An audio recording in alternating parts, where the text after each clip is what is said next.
Hello friend, मेरे channel पे आप सबका स्वागत है। जय सीताराम। चलते चलते वे मैं 7वां भाग लेकर आई हूँ फ्रेंड आपके सामने। चलते चलते वे वन के अंधकार से निकलकर ऐसे स्थान पर पहुँचे जो भगवान भास्कर के दिव्य दिव्य प्रकाश से आलोकित हो रहा था, और सामने नाना प्रकार के सुंदर वृक्ष, मनोरम्य उपत्यका का एवं मनोमुग्धकारी दृश्य दिखाई दे रहे थे।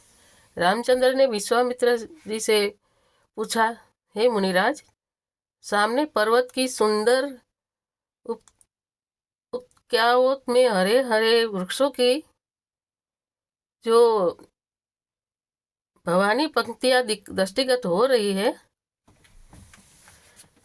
उनके पीछे ऐसा प्रतीत होता है कि जैसे कोई आश्रम है। क्या वास्तव में ऐसा है या यह मेरी कल्पना मात्र है? वहाँ सुंदर सुंदर मधुरभाषी पक्षियों के झुंड भी दिखाई दे रहे हैं, जिससे प्रतीत हो रहा है कि मेरी कल्पना निराधार नहीं है। जय सिया राम, जय सीताराम। विश्वामित्र जी ने कहा, हे वत्स, यह वास्तव में आश्रम ही है और इसका नाम सिद्धाश्रम है। यह सुनकर लक्ष्मण ने पूछा, गुरुदेव, इसका नाम सिद्धाश्रम क्यों पड़ा? विश्वामित्र जी ने कहा, इस संबंध में भी एक कथा प्रचलित है। प्राचीन काल में बलि नाम का एक राक्षस था। बलि बहुत पराक्रमी और बलशाली था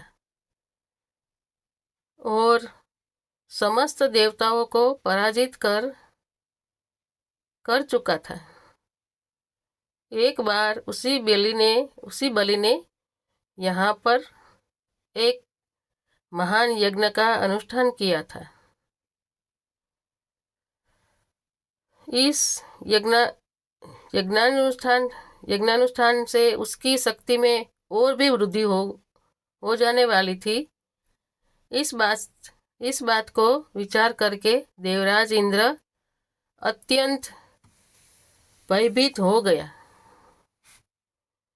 इंद्र समस्त देवताओं को साथ लेकर भगवान विष्णु के पास पहुंचा और उनकी स्तुति करने के पश्चात उनसे प्रार्थना की, हे त्रिलोकीनाथ राजा, बलि ने समस्त देवताओं को परास्त कर दिया और अब वह एक विराट यज्ञ कर रहा है। वह महादानी और उदार हृदय राक्षस है। राक्षस भी महादानी और उदार होते हैं। उसके द्वार से कोई भी याचक खाली हाथ नहीं लौटता। उसकी तपस्या, तेजस्विता और यज्ञादि शुभ कर्मों से देवलोक सहित संपूर्ण ब्रह्मांड कांप उठा है। यदि उसका यही यज्ञ पूर्ण हो जाएगा तो वह इंद्रासन को प्राप्त कर लेगा। इंद्रासन पर किसी राक्षस का अधिकार होना सुरों की परंपरा के विरुद्ध है। अतएव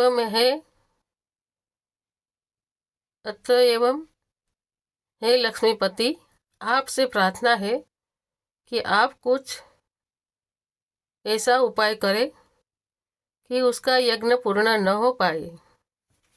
उनकी प्रार्थना पर भगवान विष्णु ने कहा, आप सभी देवता निर्भय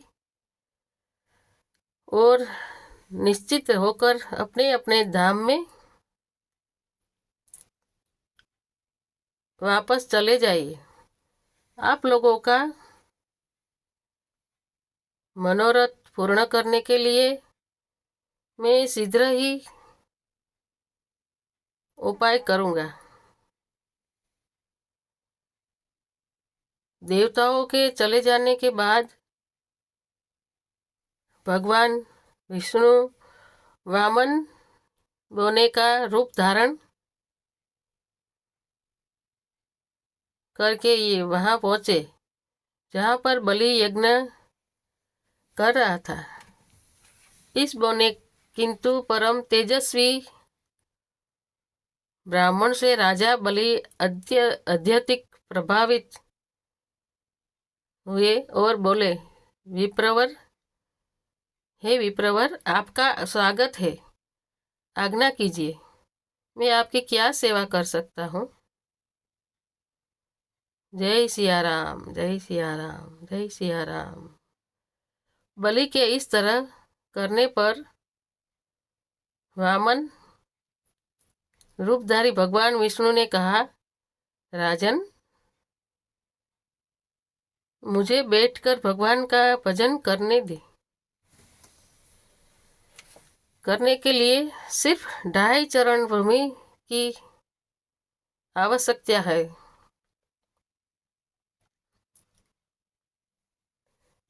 इस पर राजा बलि ने प्रसन्नता पूर्वक वामन को 2.5 चरण भूमि नापने की अनुमति दे दी। अनुमति मिलते ही भगवान विष्णु ने विराट रूप धारण किया और एक चरण में संपूर्ण आकाश को और दूसरे चरण में पृथ्वी सहित पूरे पाताल को नाप लिया और पूछा, राजन, आपका समस्त राज्य तो मेरे 2 चरण में ही आ गए, अब शेष आधा चरण से मैं क्या नापूं।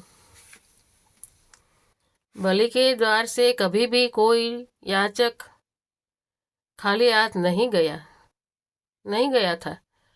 बलि इस याचक को भी निराश नहीं लौटने देना चाहता था। उसने कहा, हे ब्राह्मण, अभी मेरा शरीर बाकी है, आप मेरे इस शरीर पर अपना आधा चरण रख दीजिए।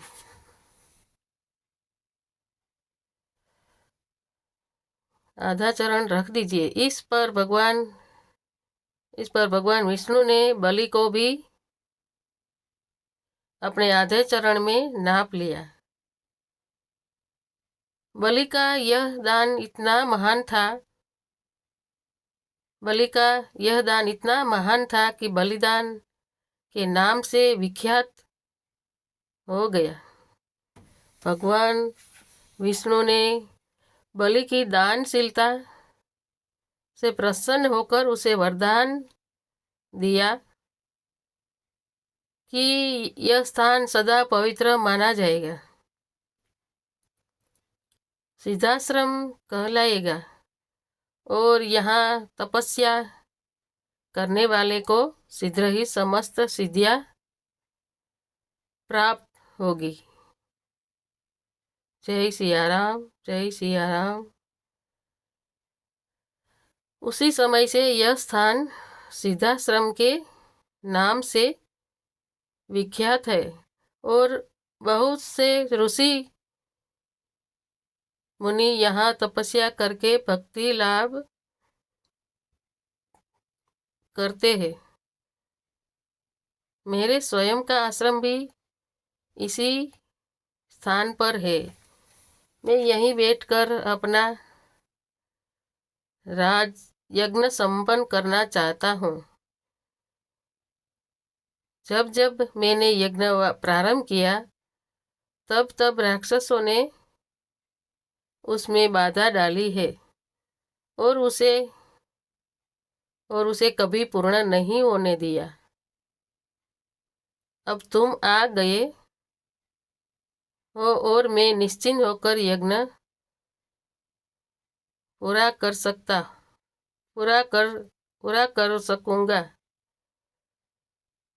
हम पूरा कर सकूंगा। इस प्रकार की बातें करते हुए विश्वामित्र ने राम और लक्ष्मण के साथ अपने आश्रम के पदार्पण किया। वहां रहने वाले समस्त ऋषि मुनियों और उनके शिष्यों ने उनका स्वागत सत्कार किया। राम ने विनीत स्वर में गुरु विश्वामित्र से कहा, मुनिराज, आप आज ही यज्ञ का शुभारंभ कीजिए।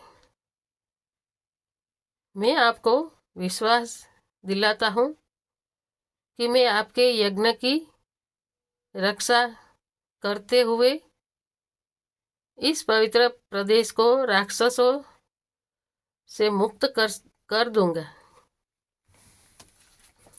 जय सिया राम। राम के इन वचनों को सुनकर विश्वामित्र यज्ञ सामग्री एकत्रित करने में जुट गए। जय सिया राम, जय सिया राम, जय सिया राम, जय सिया राम, जय सिया राम।